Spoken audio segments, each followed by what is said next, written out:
a Ghanatube so ebuzia for dot for slow mesan so emamo akwa ababiom matna CD na ewie insem ahodo enkoso ewo oman Ghana na enzem para no me twentwen so emfama mo no yebeka kotie insem ahodo bi a ekoso ewo oman Ghana. World Bank and other development partners are expected to commission an independent audit into the operations of Development Bank Ghana. It follows allegations of misuse of donor funds by the institution. There's more in the following report. Joy Business understands that this audit will be carried out in a way that will ensure there has been value for money in terms of funds allocated to Development Bank Ghana by these partners.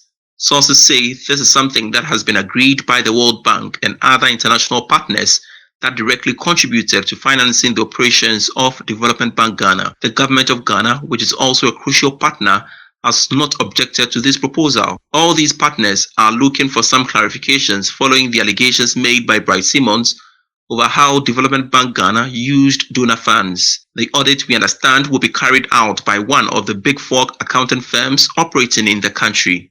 The World Bank and its partners want this action to be carried out in a way that will not create issues for Development Bank Ghana. Any action that they, the partners, will take, including the government of Ghana, will be dependent on the outcome of this independent audit. The World Bank, in a statement issued by the group yesterday, noted that it is engaging its key partners over happenings at Development Bank Ghana. The World Bank, in the statement, maintained that it takes issues about business relationships and trust very seriously, hence the decision to adopt this posture on the matter. Development Bank Ghana has, however, denied all the allegations put out by Money Ghana Vice President Bright Simmons, insisting it carried out its operations in the best international standards.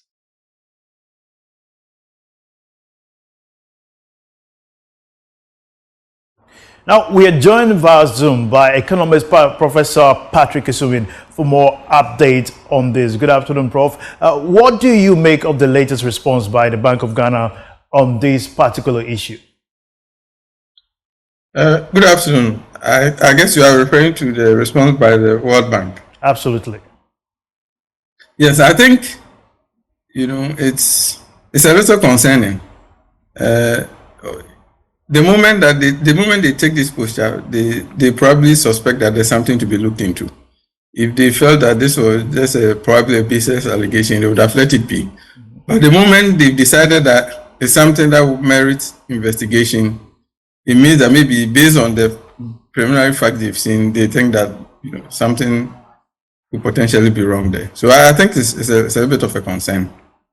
But we also understand the partners are going to commission an independent audit into this issue. Is it a prudent suggestion?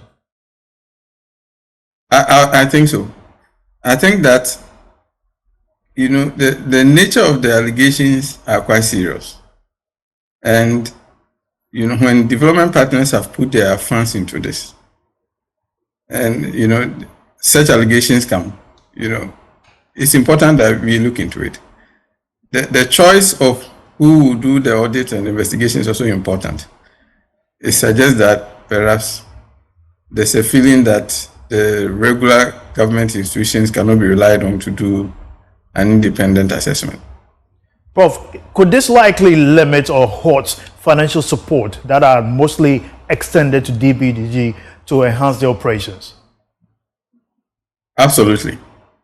I think that, depending on what comes out, I think at the moment it's only an allegation. Depending on what the findings suggest, if any wrongdoing is found, I think that might be the end of additional funding to the DBG from those sources. But, Prof, let's look at it from the top. Does this also raise concerns of the broader governance structure for our government institutions? I think the governance structure of government institutions has always been a concern. I think state institutions, especially institutions whose, even if their heads are professional, are appointed by government, there's always concern about the ability to be independent. So I think the whole issue about who appoints people into state corporations is always been a problem. I think when they were starting, when the DBG was being started, some of the concerns that were raised relate to issue of governance. So sometimes the professional competence of those who will be appointed might not be in question. But ultimately, when you see acts like this, it just lends credence to the fact that it appears that almost everything has been politicized, and the political influence and political considerations for making such appointments and the ability of the appointed officials to be independent, even if in their known private practice, they are known to be very professional.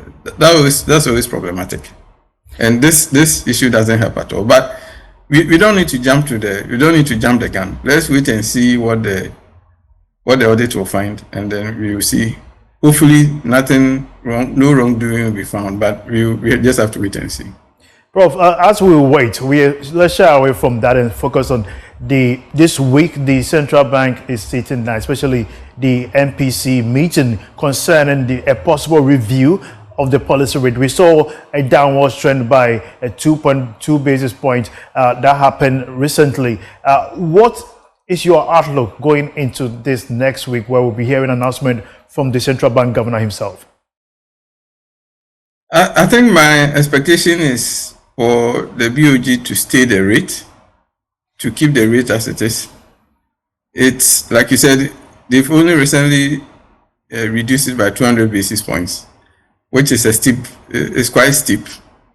Now, I mean, there are factors on both sides. You've seen the central banks in advanced countries have started to ease their policy rate. That gives some room. And then also the fact that the economy is growing.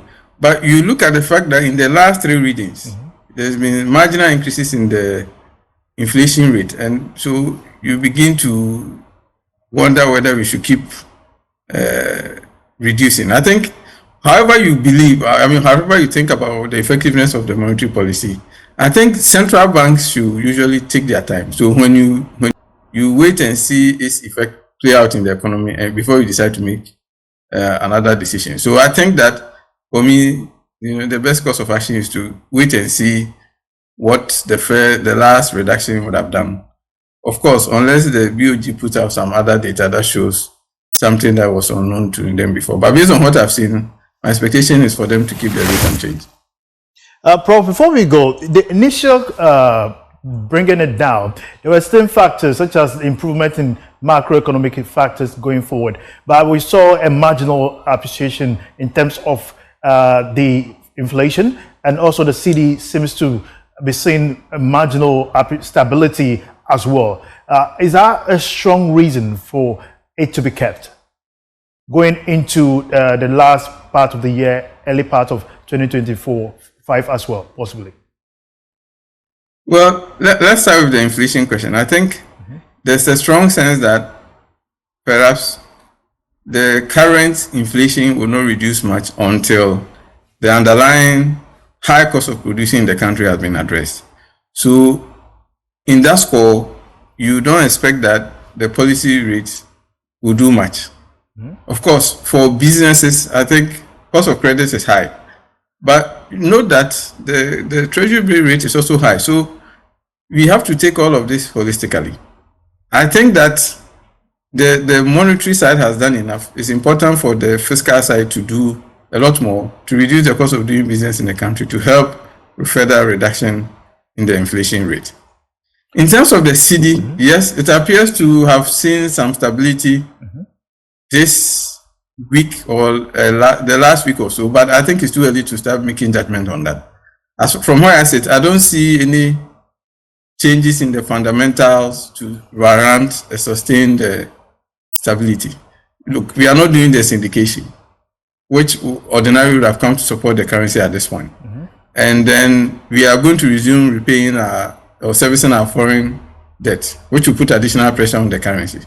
So I think I would rather want to see this play out for maybe 3 or 4 weeks for us to see a clear pattern. Prof, I've given you a handshake to tell you thank you for making time with us here on the show. I was your former madam, say, Samudi Michi, and my cotier a year in some. I mean, say, Motie ama mo de comment me or comment monye sa enfama me na menkin kai emma mo fefefe aha eye Ghanatube so bi on subscribe ya ebusianfo to bo ase na subscribe na face me a eye notification bell so se na bia nsem no me de tuma na wenya ne intempas me ma we mfin so se obe like na afin so wa share in videos we e channel we so ebusianfo aha Ghanatube so mo do for snowy sisi ade makramo